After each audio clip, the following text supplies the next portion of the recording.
السلام علیکم ناظرین، ری ٹی وی لایا آپ کے لیے قرآن و احادیث کی روشنی میں صدقہ کرنے کے 40 آسان طریقوں پر خصوصی رپورٹ۔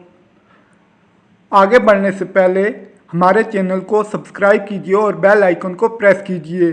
ناظرین، صدقہ مصیبتوں اور بلاؤں کو ٹالتا ہے، مال میں برکت، اللہ کی خوشنودی اور آخرت میں کامیابی کی ضمانت ہے۔ قرآن و احادیث کی روشنی میں صدقہ کرنے کے 40 آسان طریقے کچھ یوں بیان ہوئے۔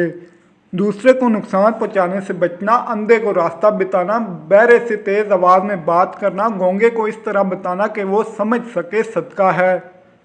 کمزور آدمی کی مدد کرنا، راستے سے پتھر، کانٹا اور ہڈی ہٹانا، مدد کے لیے پکارنے والے کی دوڑ کر مدد کرنا، اپنے ڈول سے کسی بھائی کو پانی دینا صدقہ ہے۔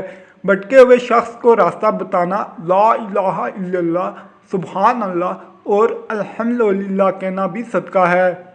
اللہ اکبر کہنا، استغفر اللہ کہنا، نیکی کا حکم دینا، برائی سے روکنا یعنی امر بالمعروف اور نہی عن المنکر کرنا بھی صدقہ ہے۔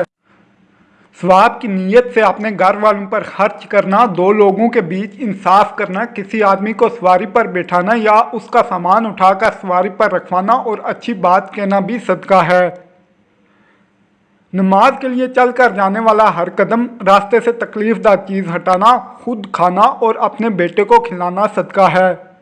اپنی بیوی کو کھلانا، اپنے خادم کو کھلانا، کسی مصیبت زدہ حاجت مند کی مدد کرنا اور اپنے بھائی سے مسکرا کر ملنا بھی صدقہ ہے۔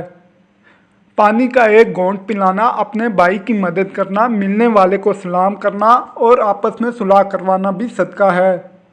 تمہارے درخت یا فصل سے جو کچھ کھائے وہ تمہارے لیے صدقہ ہے۔ بھوکے کو کھانا کھلانا، پانی پلانا 2 مرتبہ کر دینا 1 مرتبہ صدقہ دینے کے برابر ہے۔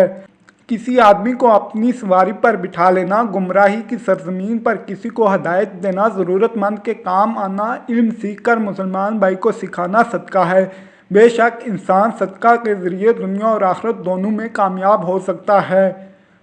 آج کی ویڈیو پر اپنی رائے دینے کے لیے کمنٹ ضرور کیجیے۔ مزید معلوماتی ویڈیوز کے لیے ہمارا چینل ری ٹی وی سبسکرائب کیجیے اور بیل آئیکن کو پریس کیجیے تاکہ آپ کو ہماری ویڈیوز آسانی سے ملتی رہیں۔ شکریہ۔